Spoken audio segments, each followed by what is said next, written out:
आप सभी को कृष्ण जन्माष्टमी 2025 की ढेरों शुभकामनाएं। प्रिय भक्तों, आज की इस वीडियो में मैं बात करूंगी जन्माष्टमी किस दिन मनाई जाएगी, कृष्ण जन्माष्टमी का व्रत आप किस दिन रखेंगे और व्रत का पारण किस दिन करेंगे।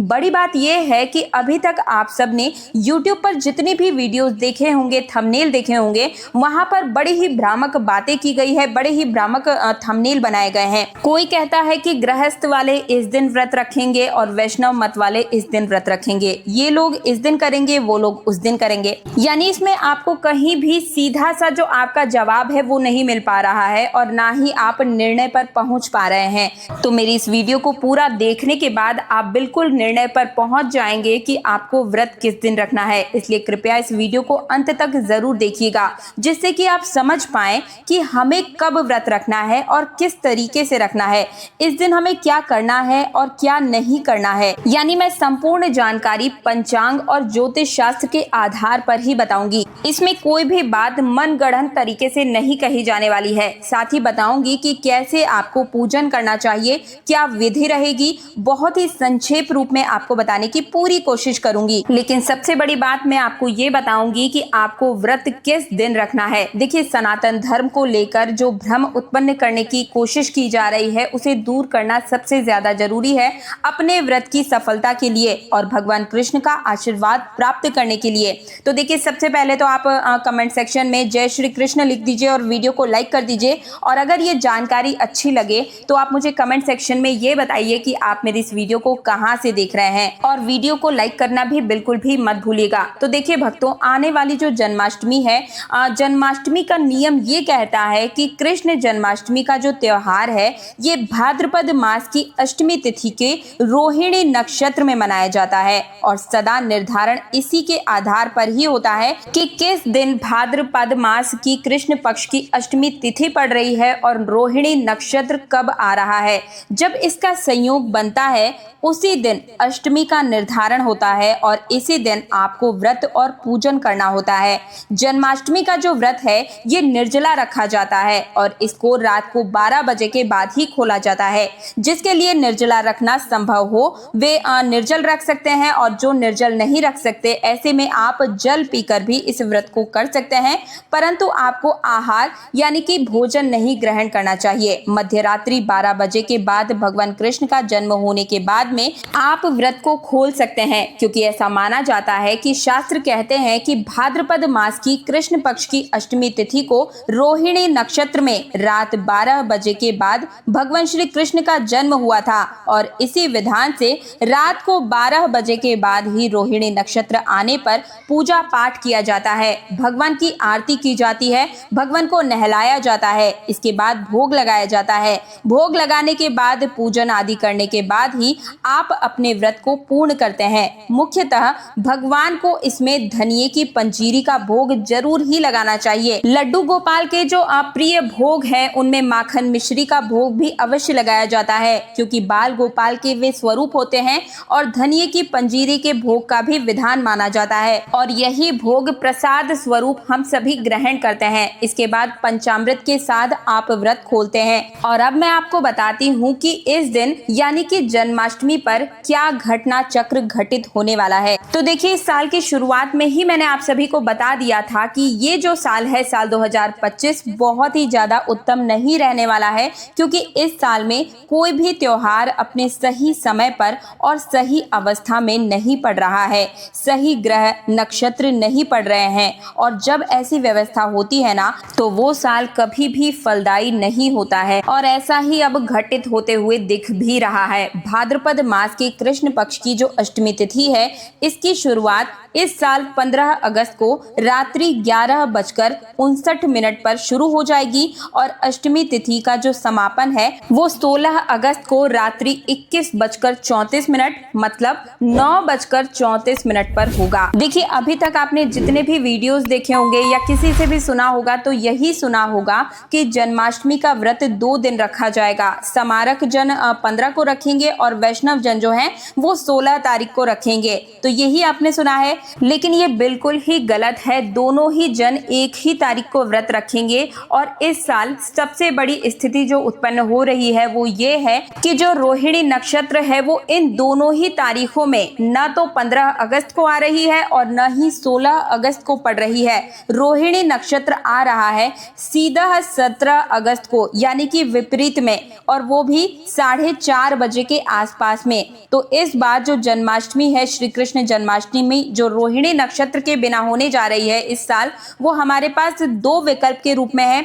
15 को करें या फिर 16 को करें। तो आप स्वयं सोचिए कि 15 तारीख को अष्टमी तिथि आ रही है 11:49 पर, यानी कि 12 बजने से ठीक 11 मिनट पहले, और लोग कह रहे हैं कि इस दिन जन्माष्टमी का व्रत कर लो। तो देखिए, जब पूरे दिन 15 तारीख को अष्टमी तिथि है ही नहीं तो फिर कैसे व्रत कर लिया जाए। यानी कि 15 तारीख को बिल्कुल भी व्रत नहीं रखा जाएगा। और अब जो दूसरी तारीख पड़ रही है 16 अगस्त की, तो देखिए 16 तारीख की बात करूं तो इस दिन सूर्य के मुख से अष्टमी है। कृष्ण पक्ष की अष्टमी जो है ये रात को 9:30 बजे तक रहेगी और 16 तारीख को फिर जन्माष्टमी का व्रत किया जाएगा। तो उचित है और न्यायोचित भी है, न्याय के अनुसार भी है, परंतु 15 तारीख को व्रत नहीं किया जाएगा। आप सभी 16 अगस्त को ही जन्माष्टमी के महापर्व का व्रत रखें, क्योंकि इसी दिन सूर्य के मुख से अष्टमी तिथि है। और सिंधु ज्योतिष शास्त्र ये कहता है कि अगर कोई तिथि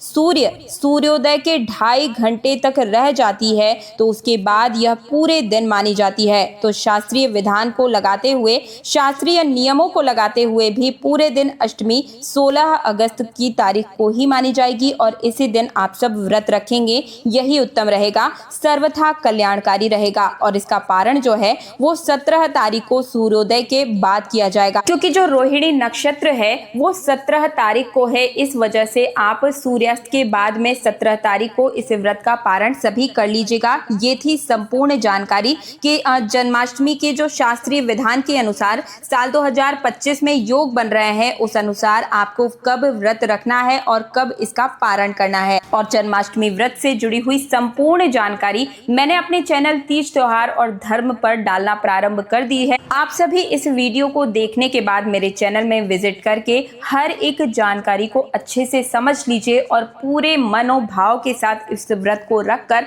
संपूर्ण फल की प्राप्ति कीजिएगा। साथ ही आप मेरे चैनल में अपने निजी जीवन से जुड़ी हर समस्या का समाधान भी बिल्कुल मुफ्त में पा सकते हैं। वीडियोस जाकर जरूर देखिएगा, चेकआउट कीजिएगा। और अगर आपने अभी तक मेरे चैनल तीज त्योहार और धर्म को सब्सक्राइब नहीं किया है तो सब्सक्राइब करके पास वाला बेल आइकन जरूर प्रेस कीजिएगा। और साथ ही साथ कमेंट सेक्शन में ओम नमो भगवते वासुदेवाय नमः मंत्र लिखते हुए 3 बार जरूर लिखिएगा और आपकी जो भी मनोकामना है उसे भी प्रेजेंट टेंस में जरूर लिखिएगा, क्योंकि जब कई सारे भक्त एक साथ अपनी मनोकामना को एक जगह लिखते हैं तो उसके पूर्ण होने के चांसेस 1000 गुना से ज्यादा बढ़ जाते हैं। और बाकी के जो सब्सक्राइबर्स हैं वो जब आपके कमेंट को पढ़ते हैं तो कोई नहीं जानता कि कब किसके मुख में सरस्वती सवार हो और आपकी मनोकामना पूर्ण हो जाए। तो ऐसे में कमेंट सेक्शन में अपनी मनोकामना भी जरूर लिखिएगा। यानी कि भगवान श्री कृष्ण की कुछ ऐसी वस्तुएं हैं जिन्हें आप जन्माष्टमी के दिन या फिर जन्माष्टमी से एक दिन पहले अपने घर ले आते हैं तो मान के चलिए आपके भाग्य के तारे सितारे बिल्कुल निराले हो जाएंगे। आप अपने जीवन में जो भी परेशानी से जूझ रहे हैं वो हमेशा के लिए समाप्त हो जाएंगी। माताएं एवं बहनें, आप सभी को मैं बता दूं कि अगर आप अपने घर पर इन चीजों को ले आते हैं और पूरी पूजा विधि को नियम के साथ कर लेते हैं, इस दिन व्रत रखने के साथ इन चीजों को अपने घर ले आते हैं, तो फिर मान कर चलिए आपको वो लाभ देखने को मिलेगा जो आपने आज तक इससे पहले कभी नहीं देखा होगा। साल 2025 की जन्माष्टमी आपके लिए खुशियां लेकर आई है, इसलिए सभी माताएं बहनों से हाथ जोड़कर निवेदन है कि हमारी इस वीडियो को पूरा अंत तक जरूर देखिएगा। तो चलिए जान लेते हैं कि कौन सी है वो वस्तुएं जिन्हें अगर आप जन्माष्टमी के दिन घर ले आते हैं तो ये बहुत ही शुभ और मंगलकारी रहेगा। माताएं एवं बहनें, आप सभी को मैं बता दूं कि ये तो याद ही होगा कि भगवान श्री कृष्ण माखन चोर थे और उन्हें बचपन से ही माखन बहुत पसंद है और इसीलिए उन्हें माखन चोर भी कहा जाता है। तो अगर आप इस दिन भगवान श्री कृष्ण को माखन में तुलसी दल डाल करके भोग स्वरूप समर्पित करते हैं तो आपकी कोई भी मनोकामना तुरंत ही पूर्ण हो जाती है। साथ ही बांसुरी, जी हाँ दोस्तों, भगवान श्री कृष्ण को बांसुरी बहुत ही ज्यादा पसंद है। आप भगवान श्री कृष्ण के चित्र के सामने एक बांसुरी लाकर जरूर ही रख दीजिएगा, वे तुरंत ही प्रसन्न हो जाते हैं और आपको तुरंत ही मनोकामनाओं को पूर्ण करने का आशीर्वाद देते हैं।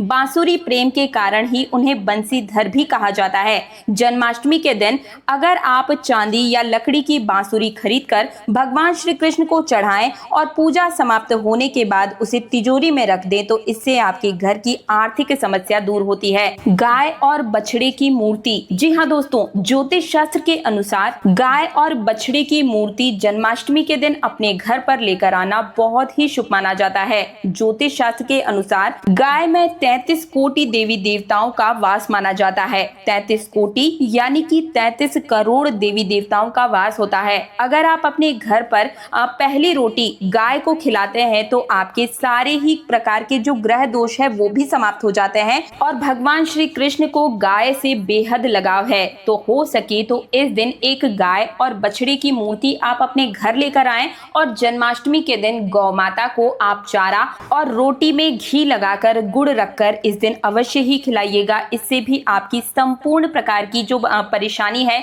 जो दोष है, ग्रहों से जुड़ी हुई जितनी भी आपकी परेशानियां हैं वो बिल्कुल ही दूर हो जाती है। तो इस दिन आप कृष्ण जन्माष्टमी के दिन गाय और बछड़ी की मूर्ति अपने घर अवश्य ही ले आइएगा और इस मूर्ति को अगर आप अपने घर के या फिर मकान के ईस्ट कोण में रखते हैं तो इससे आपको सुख समृद्धि की प्राप्ति भी होगी। अगली जो चीज आपको जन्माष्टमी के दिन अपने घर ले आनी है वो है झूला। जी हाँ दोस्तों, श्री कृष्ण लड्डू गोपाल को जो इनका बाल स्वरूप है उन्हें झूले में ही स्थापित किया जाता है, इसलिए लड्डू गोपाल को झूला अत्यंत पसंद है। जन्माष्टमी के दिन झूला खरीदना, लड्डू गोपाल को उसमें स्थापित करना और घर में इससे आपको सुख शांति की प्राप्ति होती है। अगली चीज जो आपको अपने घर ले आनी है वो है पीले फूल। जी हाँ दोस्तों, जन्माष्टमी के दिन भगवान श्री कृष्ण को पीले रंग के पुष्प जरूर अर्पित कीजिएगा। इससे आपको सुख समृद्धि की प्राप्ति तो होती ही है, साथ ही साथ आपके जितने भी कष्ट हैं वो कट जाते हैं, क्योंकि पीले रंग के वस्त्र और पीले फूल भगवान श्री कृष्ण को बहुत ही ज्यादा पसंद है।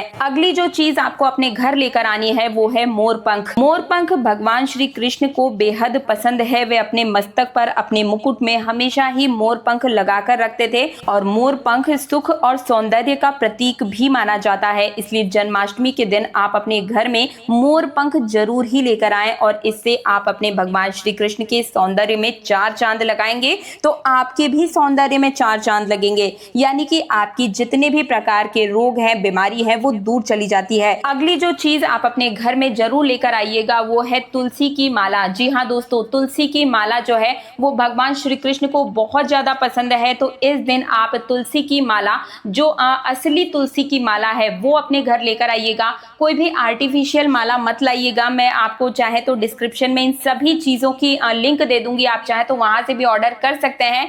आप अपने घर पर भी तुलसी की माला बना सकते हैं। किस प्रकार से बनाई जाती है और किस प्रकार से पहनी जाती है मैंने अपने चैनल में बताया हुआ है, बहुत ही अच्छे से करके दिखाया हुआ है। आप चाहे तो उस वीडियो को भी जाकर देख सकते हैं। तो इस दिन आप तुलसी की माला भी अपने घर में जरूर लेकर आइए, इससे भी आपके समस्त प्रकार के कष्टों से आपको मुक्ति मिलती है। इस दिन पूजा से जुड़ी हुई हर एक प्रकार की सामग्री, फल और मिठाइयां जो कि आपको इस दिन अवश्य ही अपने घर में लेकर आनी चाहिए। ताजे फल से ही आप भोग लगाएं, ताजी मिठाई हो सके तो अपने घर पर ही अपने हाथों से माखन मिश्री का भोग बनाएं।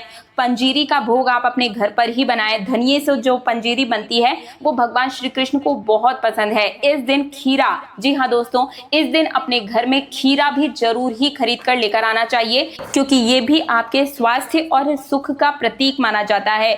जो भी व्यक्ति मोरपंख को लाकर पूजा में रखे और उसके बाद अपने तिजोरी में उस मोरपंख को रख दे तो ऐसे व्यक्ति के घर में कभी भी धन दौलत की कमी नहीं होती है। हमेशा रुपया पैसा आगे ही बढ़ता है, फिजूल खर्ची बिल्कुल ही बंद हो जाती है। तो ऐसे में मोर पंख का ये उपाय और बांसुरी का जो उपाय मैंने आपको बताया है उसे जरूर ही कीजिएगा। इससे आपके सभी प्रकार के संकट से तो मुक्ति मिलेगी ही, आपके ग्रह दोष भी शांत होंगे, आपके शत्रुओं की जो समस्या है, शत्रु का बिल्कुल ही मन शांत हो जाएगा, किसी भी प्रकार का शत्रु आपका कुछ बिगाड़ नहीं पाएगा। इन सब चीजों को करके आप जन्माष्टमी के पर्व को 16 अगस्त के दिन व्रत के साथ साथ में नियम विधि और उपायों को करके अपने पूरे परिवार का कल्याण कीजिए, क्योंकि ये उपाय आपकी बंद किस्मत की चाबी की तरह काम करेगा और इस चाबी को आप हासिल जरूर कीजिएगा। आप सभी को पता है कि हमारे कन्हैया का जन्म भाद्रपद की अष्टमी तिथि को रोहिणी नक्षत्र और चंद्रमा वृषभ राशि के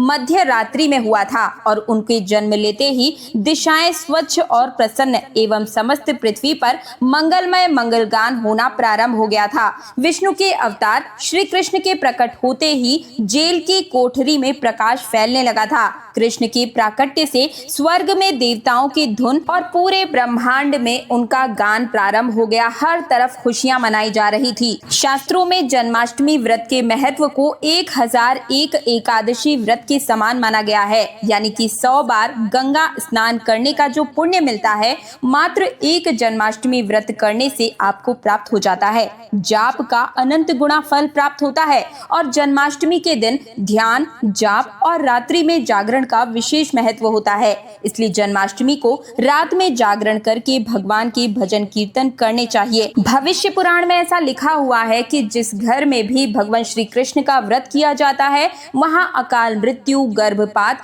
या फिर किसी भी माँ के बच्चे गर्भ में नहीं मरते हैं। वैधव्य, दुर्भाग्य तथा कलह ऐसे घर में कभी नहीं होता है। जो एक बार भी इस व्रत को कर लेता है और वैकुंठ की प्राप्ति उसे मरणोपरांत प्राप्त होती है, उसे श्री कृष्ण का आशीर्वाद प्राप्त होता है। वो प्राणी संसार में सभी सुखों को भोग कर विष्णु लोक में ही निवास करता है। तो ऐसे पावन दिन पर आप मात्र एक इस डाली को अपने घर ले आइएगा। छप्पर फाड़ कर आपके घर में पैसे रुपए पड़े ही रहेंगे। आप गिनते गिनते थक जाएंगे, लेकिन पैसे रुपयों की बारिश आपके जीवन में 7 पुश्तों तक खत्म नहीं होगी। आप सभी से एक बार फिर से अनुरोध है कि इस वीडियो को 10 से 15 मिनट का समय निकालकर पूरा अंत तक देख लीजिएगा दोस्तों, क्योंकि हिंदू धर्म में भगवान श्री कृष्ण की पूजा सभी संकटों से निकालकर सुख, समृद्धि और मनवांछित वरदान को देने के लिए ही आती है। तो आप सभी इस दिन मेरे द्वारा बताए गए इस उपाय को जरूर कीजिएगा, क्योंकि साल भर में ये एक अकेला ऐसा मौका आता है जो आपके दुर्भाग्य को सौभाग्य में बदल दे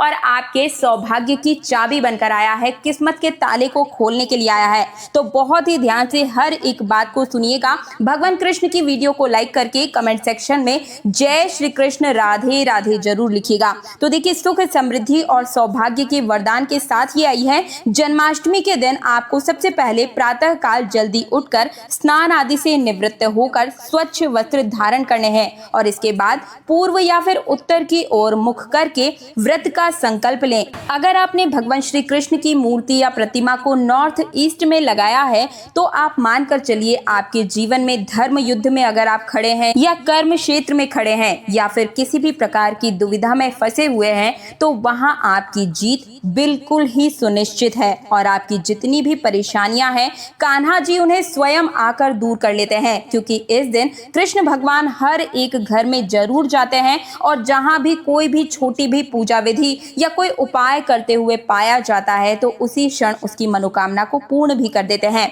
माता देवकी और भगवान श्री कृष्ण की मूर्ति या चित्र पालने में स्थापित कीजिए और पूजन में देवकी, वासुदेव, बलदेव, नंद बाबा, यशोदा आदि देवताओं के नाम जपें। रात्रि में 12 बजे के बाद श्री कृष्ण का जन्मोत्सव मनाएं और दोस्तों जन्माष्टमी पर कान्हा को पीले चंदन या फिर केसर का तिलक जरूर लगाइएगा। साथ ही साथ में उन्हें मोर पंख का मुकुट और बांसुरी जरूर अर्पित कीजिए। लड्डू गोपाल को पंचामृत से अभिषेक कराकर भगवान को नए वस्त्र जरूर अर्पित करें और झूला झुलाएं। तुलसी डालकर माखन, मिश्री और धनिये की पंजीरी का भोग इस दिन जरूर लगाएं। इसके बाद आरती करके प्रसाद वितरित कर दीजिए। उपाय जानने से पहले आप सभी से एक और रिक्वेस्ट है कि जन्माष्टमी पर श्री कृष्ण की जन्म कथा जरूर सुना कीजिए। जन्माष्टमी की ये कथा चुपके से सुनने से समस्त तकलीफें, बीमारियां समाप्त हो जाती हैं, जड़ से खत्म हो जाती हैं, पितृदोष शांत हो जाता है, मंगल दोष, काल सर्प दोष या शनि दोष या शनि की ढैया चल रही है तो वो भी तुरंत ही ठीक हो जाती है। और साल 2025 में जन्माष्टमी शनिवार के दिन पड़ रही है तो ऐसे में आपके सभी प्रकार के दोष जरूर शांत हो जाएंगे अगर आप इस कथा को पूरे मन से चुपचाप सुनते हैं। तो आइए सुन लेते हैं जन्माष्टमी की ये कथा। भक्तों, पौराणिक कथाओं के अनुसार भाद्रपद माह के कृष्ण पक्ष की अष्टमी तिथि को भगवान श्री कृष्ण ने माता देवकी की 8वीं संतान के रूप में जन्म लिया था। कृष्ण का जन्म मथुरा में कंस के कारागार में ही हुआ था और माता देवकी राजा कंस की बहन थी। महाराजा कंस को सत्ता का लालच था। उसने अपने पिता राजा उग्रसेन की राजगद्दी छीनकर उन्हें जेल में बंद कर दिया था और स्वयं को मथुरा का राजा घोषित कर दिया। राजा कंस अपनी बहन देवकी से बहुत प्रेम करता था।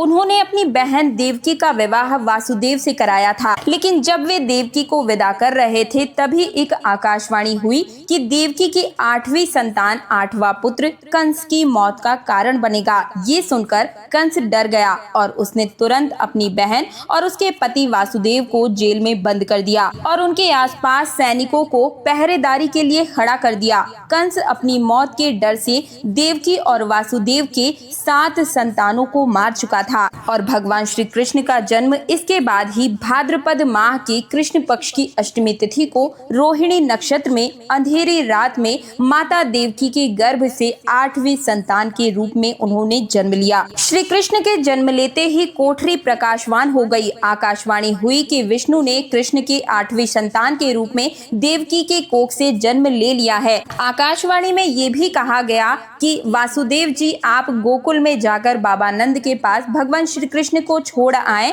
और उनके घर में जन्म ली हुई कन्या को अपने साथ यहाँ पर ले आए। इसके बाद वासुदेव की हथकड़ियां धीरे धीरे खुलने लगी और सभी पहरेदार भी सो गए। कान्हा को एक टोकरी में बाल गोपाल की तरह रखकर सिर पर रख लिया और फिर गोकुल की ओर चल पड़े। कान्हा को गोकुल धाम ले जाने में वासुदेव जी को कई मुसीबतों का सामना करना पड़ा। यमुना नदी में कृष्ण जी के चरणों को स्पर्श करने के लिए तूफान उमड़ पड़ा, लेकिन जैसे ही चरणों को स्पर्श किया फिर वो तूफान अपने आप ही शांत पड़ गया। इसके बाद वे कान्हा को बाबा नंद के पास छोड़ आए और गोकुल से कन्या को लेकर वापस लौट आए। जेल अपने आप बंद हो गए और उनके हाथों की हथकड़ियां भी अपने आप ही लग गई। कन्या के रोने की आवाज सुनते ही सभी पहरेदार उठ गए। कंस बंदीगृह आया और वो कन्या को देवकी और वासुदेव की 8वीं संतान समझकर उसे मारने चला, लेकिन वो आकाश में उड़ गई और फिर से आकाशवाणी हुई कि कंस को मारने वाला अब इस दुनिया में पैदा हो चुका है। बाबा नंद और उनकी पत्नी माँ यशोदा ने कृष्ण जी का पालन पोषण किया। राजा कंस ने कृष्ण का पता लगाकर उन्हें मारने की खूब कोशिश की, लेकिन कंस की सारी कोशिशें विफल हुई और कृष्ण जी को कोई मार नहीं सका। अंत में श्री कृष्ण ने कंस का वध किया। राजा उग्रसेन को फिर से मथुरा का राजगद्दी सौंप दी। इस तरह से श्री कृष्ण की जन्माष्टमी कथा पूरी हुई। भक्तों, आगे बढ़ने से पहले आप सभी से निवेदन है कि आप मुझे ये बताएं कि आप हमारी वीडियो को भारत के कौन से राज्य और कौन से शहर या फिर गांव से देख रहे हैं। अपना नाम और राशि भी जरूर लिखिएगा ताकि राशि अनुरूप जन्माष्टमी पर जो उपाय बनते पड़ेंगे वो मैं आप सभी को कमेंट सेक्शन में ही बता दूंगी। साथ ही भगवान श्री कृष्ण और राधा रानी की इस वीडियो को लाइक करके आपको चैनल तीज त्योहार और धर्म को भी सब्सक्राइब जरूर कर देना है। अब जानते हैं कि जन्माष्टमी के दिन हमें कौन सी गलतियां भूल से भी नहीं करनी चाहिए। तो देखिए, जन्माष्टमी के दिन तुलसी पत्तियां तोड़ने से हमें बचना चाहिए। दरअसल शास्त्रों में कहा गया है कि कृष्ण भगवान विष्णु के ही अवतार हैं और उन्हें तुलसी अति प्रिय है। ऐसे में इस दिन तुलसी दल को या फिर उनकी पत्तियों को नहीं तोड़ना चाहिए। आप जन्माष्टमी से एक दिन पहले ही तुलसी दल तोड़कर रख लें। बिना तुलसी के जन्माष्टमी का पर्व अधूरा है। भगवान श्री कृष्ण ऐसे किसी भी भोग को स्वीकार नहीं करते हैं जिसमें तुलसी पत्र न पड़ा हो। ऐसा भोग पाप के समान होता है, जहरीला माना जाता है। चावल खाना इस दिन बिल्कुल ही वर्जित होता है। इस दिन हमें चावल भी नहीं खाना चाहिए। एकादशी के दिन भी हमें चावल नहीं खाने चाहिए। लेकिन बहुत ही कम लोग जानते हैं कि जन्माष्टमी के दिन भी चावल खाना बिल्कुल वर्जित होता है। चाहे आप व्रत रखें या ना रखें, लेकिन जन्माष्टमी के दिन चावल खाना शुभ नहीं, बिल्कुल ही अशुभ होता है। इस दिन तामसिक भोजन भी नहीं करना चाहिए, ये भी बिल्कुल वर्जित होता है। ऐसे में इस दिन मांस, मदिरा, प्याज, लहसुन भी नहीं खाना चाहिए। इस गलती से भी लहसुन प्याज को खाने से भी आपके राहु केतु सक्रिय हो सकते हैं और जिसका दुष्प्रभाव आपको पूरे जीवन भुगतना पड़ सकता है। भगवान विष्णु और राहु केतु के बीच भीषण युद्ध हुआ था, इसलिए इस कार्य से भी आपको बचना चाहिए। भगवान कृष्ण के किसी भी भक्त का या फिर इस दिन जो भी कोई व्रत रखता है या पूजा करता है, ऐसे व्यक्ति का हमें अनादर बिल्कुल भी नहीं करना चाहिए। किसी भी व्यक्ति का अनादर करने से बचना है। एक बार किसी व्यक्ति ने भगवान कृष्ण के भक्त का अनादर यानी कि अपमान कर दिया था। उसी क्षण भगवान कृष्ण ने अपने भक्त को श्राप दिया था। इसलिए किसी का भी अपमान इस दिन न करें। गाय को सताना या गाय को परेशान करना बिल्कुल भी इस दिन से करने से आपको बचना है, क्योंकि भगवान श्री कृष्ण की प्रिय होती है गैया, इसलिए उनका पालन पोषण या फिर ग्वाले के ऊपर भी हमें अनादर नहीं करना चाहिए। ऐसे में जन्माष्टमी के दिन किसी भी गाय और बछड़े को भूल कर भी नहीं सताना चाहिए, और बल्कि इस दिन गाय को चारा खिलाना, गाय की सेवा करना सबसे ज्यादा उत्तम और शुभकारी होता है। भगवान कृष्ण गाय के सबसे प्रिय माने जाते हैं। गाय माता को सबसे ज्यादा प्यार करते हैं, इसलिए गाय को इस दिन रोटी, फल वगैरह या मिठाई अवश्य ही खिलाएं, चारा भी जरूर खिलाएं। जन्माष्टमी के दिन केवल सात्विक भोजन ही करना चाहिए। जन्माष्टमी व्रत में दूध और दही से जुड़ी हुई चीजें जरूर ही खानी चाहिए। व्रत के दौरान ताजे फलों के साथ साथ में शेक, लस्सी, छाछ या फिर दूध का मजा ले सकते हैं। नारियल पानी भी पी सकते हैं। जन्माष्टमी के दिन पेड़ों को काटना भी अशुभ माना जाता है। इस दिन पीपल वृक्ष की सेवा करना, पीपल में जल देना, पीपल में दीपक जलाना भी सबसे ज्यादा शुभ होता है, और ऐसे में मनवांचित इच्छाएं भी आपकी पूर्ण होती है अगर आप जन्माष्टमी तिथि के दिन पीपल वृक्ष के नीचे एक घी का दीपक जलाते हैं। दोस्तों, जन्माष्टमी के दिन ब्रह्मचर्य का पालन भी जरूर करना चाहिए। इस दिन पूरे पवित्र मन से, तन से भगवान श्री कृष्ण की पूजा करनी चाहिए। कम से कम इस दिन पत्नी से दूरी बनाकर रखनी चाहिए और पति पत्नी को मिलकर जन्माष्टमी की पूजा करनी चाहिए और संयम और नियम का पालन करना चाहिए। ऐसा करने से सुशील पुत्र की प्राप्ति होती है और ऐसे बालक का मुख भगवान श्री कृष्ण की तरह ही होता है और शरीर भगवान श्री कृष्ण की तरह कोमल होता है। जो लोग इस दिन व्रत रखते हैं, उन्हें रात में 12 बजे से पहले अपना व्रत नहीं खोलना चाहिए। उससे पहले व्रत खोलने से पूजा का फल नहीं मिलता है और व्रत भी अधूरा माना जाता है। जन्माष्टमी पर करें इन मंत्रों का जाप। तो ध्यान से सुनिएगा। भगवान कृष्ण की कृपा से आपकी समस्त गरीबी दूर हो जाएगी, आप धनवान हो जाएंगे, मालामाल हो जाएंगे। आपके घर में राधा रानी की कृपा बसेगी, माँ लक्ष्मी की असीम कृपा बसेगी। मंत्र बहुत ध्यान से सुनिएगा या फिर आप कहीं पर इस मंत्र को नोट करके लिख लीजिए। मंत्र है ओम श्रीम क्लीम कृष्णाय नमः। एक बार फिर से बोल देती हूँ, ओम क्लीम कृष्णाय नमः। भगवान श्री कृष्ण के इस मंत्र का जाप करने से धन धान्य की प्राप्ति होती है। ऐसे घर में जहां पर जन्माष्टमी के विशेष अवसर पर इस मंत्र का जाप होता है, ऐसे साधक को शुभ फलों की प्राप्ति होती है। हरे कृष्ण कृष्ण कृष्ण हरे हरे, हरे रामा राम राम हरे हरे करने से भी भगवान श्री कृष्ण के कान खड़े हो जाते हैं और वे भक्त की पुकार को तुरंत ही सुन लेते हैं। आप इस मंत्र का जाप कम से कम 108 बार जरूर ही करें, बहुत ही शुभ माना जाता है। दोस्तों, जन्माष्टमी पर जो भी स्त्री या महिला भगवान श्री कृष्ण को झूला झुलाती है, ऐसी स्त्री अनंत काल तक बांझपन की समस्या से दूरी बना लेती है। भगवान लड्डू गोपाल की कृपा से ऐसी स्त्री को हर जन्म में सुंदर संतान की, सुंदर पुत्र की प्राप्ति होती है। दोस्तों, जन्माष्टमी पर मोर पंख अवश्य ही लाएं और मंदिर में स्थापित करें। भगवान कृष्ण की बांसुरी जन्माष्टमी जन्माष्टमी पर जरूर ही उन्हें अर्पित करें।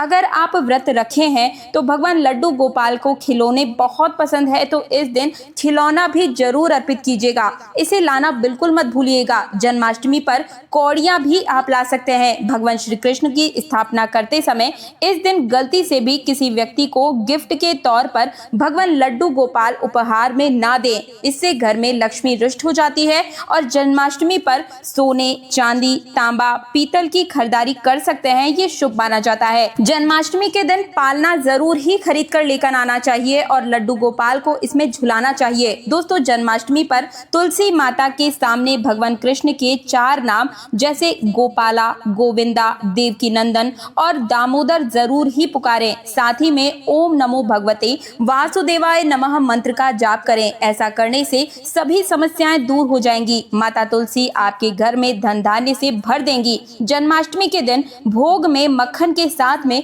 तुलसी दल जरूर ही डालें और भगवान कृष्ण को अर्पित करें। दोस्तों, जन्माष्टमी के शुभ अवसर पर नमक का छोटा सा उपाय जरूर ही करें। आपके समस्त प्रकार के पापों का नष्ट होगा और गरीबी बिल्कुल जड़ से खत्म हो जाएगी। आपकी नौकरी लग जाएगी, संतान प्राप्ति होती है और साथ ही व्यापार में अगर आप बहुत ही ज्यादा डाउन चल रहे हैं, व्यापार आपका नहीं चल रहा है, ग्राहक नहीं आ रहे हैं, तो ऐसे में नमक का ये उपाय आप अवश्य ही कीजिएगा। दोस्तों, हम भी नमक का उपाय पूरे परिवार के साथ करते हैं। साथ ही तीज त्योहार और धर्म चैनल की टीम में जितने भी मेंबर्स हैं, वे सब भी इस नमक के उपाय को जरूर ही करते हैं। इस उपाय से आपके जीवन में धन धान्य से जुड़ी सभी समस्याओं का अंत होता है और आप निश्चित रूप पर करोड़पति बन ही जाते हैं। पैसे रुपए से जुड़ी हुई किसी भी समस्या या फिर कर्ज से जुड़ी किसी भी समस्या के समाधान के लिए आप नमक के उपाय को जरूर ही कीजिएगा। आइए बता देती हूँ कि किस तरीके से ये उपाय किया जाता है। तो देखिए, सबसे पहले एक नमक का पैकेट आपको लेना है। 50 ग्राम सूखी हुई लाल मिर्च लें, 50 ग्राम चावल, 100 ग्राम उड़द की दाल, 250 ग्राम आटा और 11 रुपए की दक्षिणा के साथ में पानी की एक बोतल ले लें और 5 रुपए के काले तिल। साथ ही में आपको एक थैली भी लेनी है और इन समस्त सामानों को एकत्रित कर लेना है। अब इन समस्त सामग्री को लेकर अपने घर के हर एक कोने में, हर एक कमरे में आपको घुमाना है और इसके पश्चात इसे ले जाकर किसी भी गरीब स्त्री को या किसी गरीब पुरुष को, बुजुर्ग को, आप किसी भी व्यक्ति को इसे दान कर दीजिए। दोस्तों, दान करने के पश्चात ध्यान रखिएगा कि आपको पीछे मुड़कर बिल्कुल भी नहीं देखना है। दोस्तों, यकीन मानिए, गुरु परंपरा से प्राप्त ये महा उपाय आपकी काया पलट कर रख देगा। दिन दुगनी रात चौगुनी तरक्की आप करेंगे और ये उपाय हम भी जरूर करते हैं। तो सभी प्रकार के संकटों से मुक्ति पाने के लिए इस उपाय को आप जरूर कीजिएगा और इस वीडियो को भी ज्यादा से ज्यादा शेयर कीजिएगा। आपका छोटा सा शेयर शायद किसी के कष्टों से उसे मुक्ति दिला सकता है और ऐसे में आपको भी पुण्य की प्राप्ति होती है। तो वीडियो को शेयर करना भी बिल्कुल मत भूलिएगा। अब जान लेते हैं कि इस दिन लड्डू गोपाल को कौन सा भोग हमें जरूर ही लगाना चाहिए ताकि भगवान श्री कृष्ण की सबसे पहली कृपा हमको प्राप्त हो जाए। तो देखिए, वैसे तो भगवान श्री कृष्ण को 56 प्रकार के जो भोग होते हैं वो अर्पित किए जाते हैं, लेकिन ऐसे में अगर आप 56 प्रकार के भोग न बना पाए तो 7 ऐसे भोग आपको बताने जा रही हूँ जिन्हें अर्पित करने से आप 56 प्रकार के भोग को समर्पित कर देंगे। ऐसी अपने आप में ही मान्यता है और ये 7 भोग जो हैं भगवान श्री कृष्ण को अत्यंत ही प्रिय हैं। देखिए, सबसे पहली जो चीज है जो भगवान श्री कृष्ण को सबसे ज्यादा प्रिय है वो है माखन मिश्री। तो जन्माष्टमी के दिन आप लड्डू गोपाल जी के लिए माखन मिश्री जरूर ही बनाएं। हो सके तो इसे अपने हाथ से बनाएं। देखिए, 1 दिन की मलाई या फिर 2 दिन की मलाई आप ले लीजिए और उसमें आप लड्डू गोपाल जी के लिए मक्खन बना लें और इसमें मिश्री डालकर आप माखन मिश्री का भोग भगवान श्री कृष्ण को समर्पित कर दीजिए। तो पहले नंबर पर है माखन मिश्री, दूसरे नंबर पर है मेवे का भोग। जी हाँ दोस्तों, मेवे पाक बना लीजिए। आप मेवा पाक बना सकते हैं, मेवे की बर्फी बना सकते हैं या फिर 5 तरह के मेवे या 7 प्रकार के मेवे इकट्ठे करके लड्डू गोपाल जी के लिए आप भोग स्वरूप समर्पित कर सकते हैं। जन्माष्टमी के दिन मेवे का भोग जरूर समर्पित कीजिएगा। अगली वस्तु जो कि भोग है वो है धनिये की पंजीरी। जी हाँ दोस्तों, घर में ही धनिया भूनकर उसमें थोड़ी सी मिश्री, फ्रूट्स वगैरह आप डाल सकते हैं या फिर ड्राई फ्रूट्स वगैरह डाल करके पंजीरी को तैयार कर लीजिए और फिर इसे भी आप भोग स्वरूप समर्पित कर सकते हैं। अगला जो भोग है वो है पंचामृत। दूध, दही, घी, शहद, शक्कर से 5 चीजों से मिलाकर पंचामृत बनाएं और उसे भोग स्वरूप आप समर्पित कर दीजिए। पंचामृत का भोग जरूर ही समर्पित करना चाहिए। देखिए, जब भी कोई भी छोटा बच्चा जन्म लेता है तो सबसे पहले उसे शहद चटाया जाता है, तो शहद का भोग भी आप इस दिन जरूर समर्पित करें। जन्माष्टमी के दिन भगवान श्री कृष्ण को शहद चटाना उनके जन्म दिवस के रूप में ही मनाया जाता है, तो ऐसे में शहद जरूर ही समर्पित कीजिएगा। इसके साथ ही भगवान श्री कृष्ण को खीरा भी अति प्रिय है। जन्माष्टमी के दिन आप खीरे का भोग भी जरूर समर्पित करें और इन सभी प्रकार के भोग में तुलसी दल डालना बिल्कुल भी मत भूलिएगा, क्योंकि तुलसी पत्र के बिना ये सभी भोग उनके लिए बिल्कुल अशुभ है और वे इन्हें ग्रहण बिल्कुल भी नहीं करेंगे। तो तुलसी दल आप जन्माष्टमी से एक दिन पहले जरूर ही तोड़ लीजिएगा। अब बात करते हैं उस एक डाली के बारे में जो कि जन्माष्टमी के दिन हमें अपने घर में ला करके अपने घर की तिजोरी में या पैसे रुपए वाले स्थान पर रखना है। तो इस दिन आपको पीपल का एक पत्ता लाना है, बिल्कुल भी कटा फटा ना हो। इसके ऊपर थोड़ी सी रोली, थोड़ा सा अक्षत, 1 रुपए का सिक्का रखकर इसे लाल रंग के कपड़े में बांध करके भगवान श्री कृष्ण के चरणों में आपको सबसे पहले समर्पित कर देना है और फिर अगले दिन इस पोटली को उठाकर आप अपने पैसे रुपए के स्थान पर रख लीजिए। मानकर चलिए दोस्तों, हमेशा छप्पर फाड़ आपके घर में पैसा बना रहेगा, पैसे की कभी कोई दिक्कत आएगी ही नहीं। तो जन्माष्टमी से जुड़ी हुई ये थी संपूर्ण जानकारी। अगर आपके मन में किसी भी प्रकार का कोई प्रश्न है तो मुझे कमेंट सेक्शन में जरूर लिखिएगा और आप अपना राशि डालना बिल्कुल मत भूलिएगा। राशि अनुरूप जो जन्माष्टमी से जुड़ा हुआ उपाय है वो मैं आपको कमेंट सेक्शन में ही बताऊंगी। मिलती हूँ एक और नई जानकारी के साथ, तब तक के लिए जय श्री कृष्ण, राधे राधे और आप सभी को जन्माष्टमी की हार्दिक शुभकामनाएं।